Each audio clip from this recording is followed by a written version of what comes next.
WrestleMania 41 Night 1 has just ended, and let's rank the matches from best to worst. First match we're starting off with is Gunther versus Jey Uso. This was the opening match for WrestleMania 41. We're going to put it in the B section for now. I don't think it was like overly that bad, really. It did have its moments, but it wasn't like, it didn't like feel like Jey Uso didn't really earn the title. I feel like his title run's going to be a bit better than Gunther's. Shout out to him being actually drunk at the post show.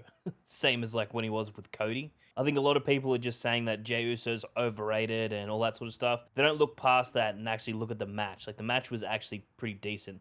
I will say the finish wasn't that great though. I feel like Gunther could have like maybe sold the sleeper a bit more, but he ended up, you know, tapping out within like 5 seconds of Jey Uso putting him into a sleeper. Yeah, he took like 3 Uso splashes before that, but I don't know. It just didn't seem as effective in my opinion. To be honest, it kind of made Gunther look a bit weak than what he usually is. Like he's generally like, you know, he's the ring general. He's supposed to be really hard to break. But like 3 Uso splashes and then Jey Uso trying to put him into a sleeper and he taps in 5 seconds, man. I don't know. That the only thing that I didn't like was the ending, like I said. But yeah, overall this is going to be at a B tier. Next up, we had the War Raiders versus the New Day. Look, man, all I'm going to say with this one is we could have literally had a TLC match at WrestleMania. But we got this. And I think someone said this in chat. This would have been an actual good match if it was on the Raw after Mania. It was a good match, but I just don't think it was a WrestleMania match. It felt kind of rushed for a match. There was like no proper really build up for it. I mean, they had like, you know, the New Day actually just sort of begged that they wanted a title match and they kind of just got given a title match, in my opinion. And there's no one really over on Raw that sort of like, you know, signifies an actual tag team other than the New Day. But the New Day actually did end up picking up the victory here and taking the titles off of the War Raiders. I will say that the War Raiders sets when they come to the ring, which was Pekka and the Barbarian King from Clash of Clans, was actually a kind of a cool little sponsorship that they did.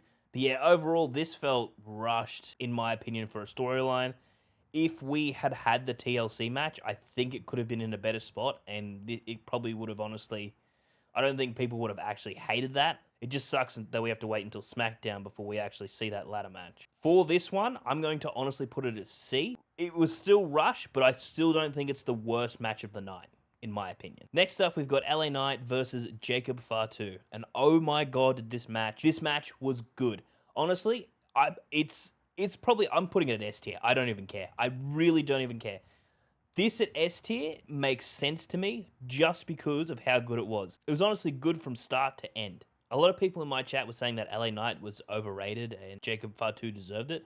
I 100% agree that Jacob Fatu actually deserved it, and he's already got a main title before Solo did, which I think is pretty funny. But overall, like the match from start to finish was decent. LA Knight showed up in like a Maserati as his like entrance, and Jacob Fatu had like that weird Fatu mask that he was wearing. After Jacob won and he was getting the belt given to him, his father come up to him and, you know, hugged him and all that sort of stuff from just outside the ring, and I thought that was a very, very touching moment for him. I mean, he's only been in WWE for, what, just under a year now, and he's already won his first title, especially being on the main roster straight away. I think WWE did the right decision here, and like I said, the match was just honestly good all the way through. Some of the moonsaults that Jacob was doing are just clean. Like, he's just a good wrestler, and I'm glad that he's in WWE now. After seeing him like GCW and all that sort of stuff like that, MCW as well, the only thing I'm kind of sad about is that he didn't actually do the one finisher where he like jumps off, does the moonsault, lands on the ropes, and then lands on his opponent. I kind of was hoping that he might bust that out here at WrestleMania, but he didn't. But let's hope that his title run's a little bit better than LA Knight's. LA Knight's wasn't too bad. It was better than his first reign. I'm kind of hoping that they do something with Jacob Fatu and Braun Strowman, in my opinion, would be good. But yeah. Next up, we've got Naomi versus Jade Cargill. Now, I actually thought this match would be bad, to be honest. It was pretty good, surprisingly. Jade sort of showed off like a lot of her power. Naomi showed off a little bit more of her like singles competitorship. I guess this is kind of like from TNA. I didn't actually watch her TNA run. I just know that she was champion for a little bit there before she come back to WWE. She sadly lost to Jordynne Grace and took her women's title, and she had it for a year before she moved over to NXT. Yeah, Naomi, I think Naomi and Jade actually put on a decently good match. I'm not being rude to them or anything, but I honestly just didn't think it was going to be that much of a match. I thought it was going to be like a bit of a squash match. But I think, yeah, both women definitely come from this. And Naomi got a new theme from it too, which was actually good as hell. I mean, I am probably going to miss the glow, but, you know, she's a heel now, and they didn't kind of disappoint, in my opinion. So I'm going to put this one at an A tier. It was actually, yeah, a pretty decent watch if you want to go back and watch it. Next up, we've got El Grande Americano versus Rey Fenix. Last night on SmackDown, Rey Mysterio actually ended up getting injured during the match, and they made Rey Fenix step up. He didn't disappoint. This match was honestly very, very good, especially for someone that got called up on short notice. I kind of wish the outcome had been that they have Rey Fenix win, and that they unmask El Grande Americano at the end and then reveal that he's Chad Gable. They kind of didn't do that. They're just kind of continuing on with this story. Like, I'm going to butcher this guy's name, but I think it's Hijo del Velcino. I think that's how you say his name. He's a legend over there at Lucha Libre AAA. He actually started off the match by kicking Chad Gable in the face. Sorry, El Grande Americano in the face, which is actually a huge thing that WWE has also done, has actually acquired Lucha Libre AAA, which is pretty crazy. And I think they're going to be like collabing with like TNA as well. And they're also going to be collabing with NXT. So at Worlds Collide, one of the event things that got announced today as well in the pre-show, really, really good news.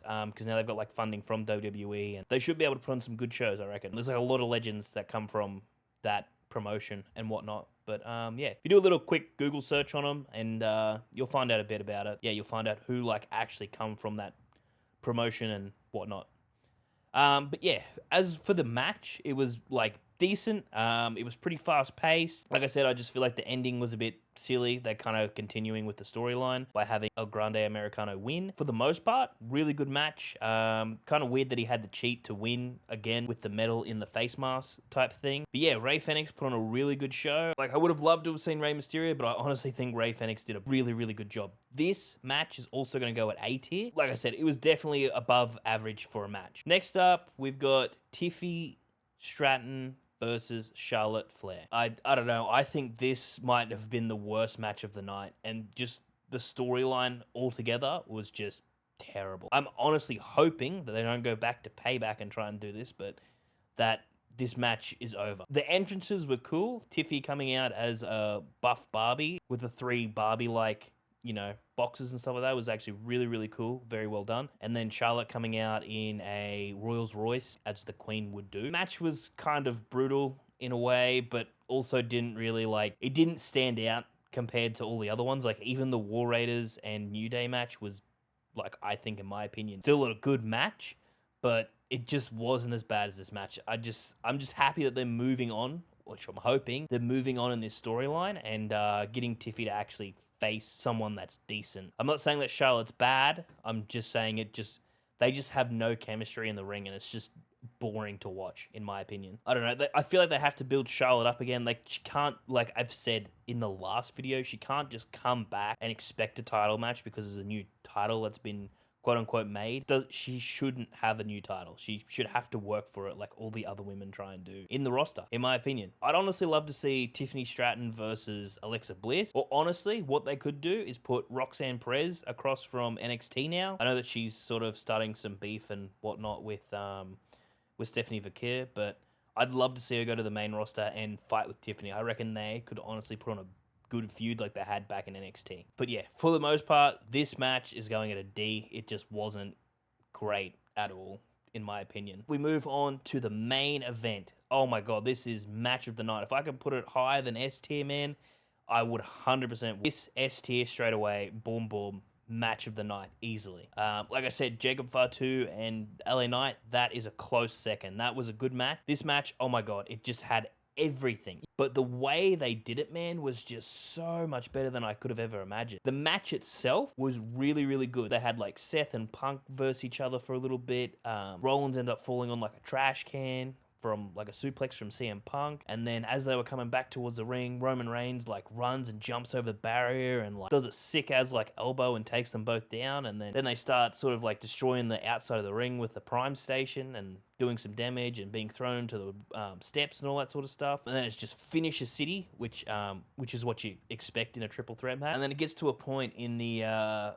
where the match kind of shifts. Like Punk's sort of taken a couple of curb stomps, Superman punch and that sort of stuff, and he's rolled out of the ring, and it's just Seth and Roman in the ring. Seth looks at him and just goes, "We need to take care of Punk. We need to get him out of here. We need to reunite and just destroy him and get rid of him out of the company. He can't win the main event." And Rollins is trying to hype him up, and he's like, "We need to just reunite like we did with the Shield and just take him out." What ends up happening is Seth clears the table out and is preparing Punk to be basically shield bombed into the announce table. And Roman's like, "Yes, let's do it. Right, let's do it." And he just ends up hitting Seth, knocking him out, and then power bombs Punk. He's so hyped up from that. He's like, "I'm going to take him through the Spanish announce table," and then power bombs Seth. Insane. Just an insane feeling. Like, it brought me back to last year's WrestleMania. Cody sort of won 5 minutes of glory that happened in the like last year's Night 2 main event. Like it was just that sort of like hype level in a way. And then the thing that just topped it all off was the Heyman turn. They're all down in the ring, and then Heyman's like, "I know what I need to do." Grabs a chair, and then picture perfect. He's sitting there holding the chair, and Roman is to his right, and Punk is to his left. And he's like, "Who do I give this to?" Like, I was just saying, give it to Seth.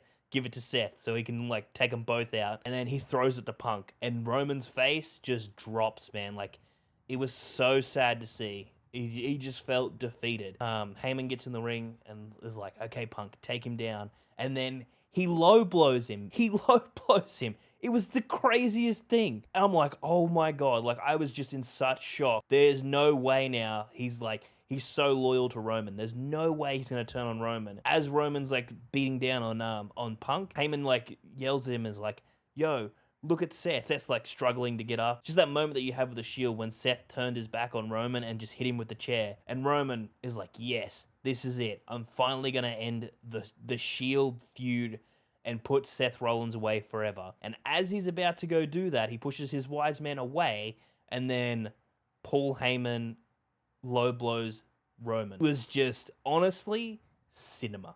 It was just perfect. He hands the chair to Seth Rollins, and now Seth Rollins is a Heyman guy, and he just wails on both of them. Then he hits Roman with a chair, and then curb stomps him, and Seth Rollins walks out. This picture here on screen is the closing moments of WrestleMania Night 1. I am actually so excited and so hyped for WrestleMania Night 2. I'm not even kidding. But in saying that, WrestleMania Night 2, if you want to come and chill in Twitch chat tomorrow when we're watching, I'm going to be watching with a mate. We're going to be chilling. We're going to be talking. If you want to come vibe in there, no pun intended, generally no pun intended. If you want to come vibe in there, chat with us. Links are down below. Check it out. Subscribe. I appreciate it. See you guys in the next one. Bye-bye.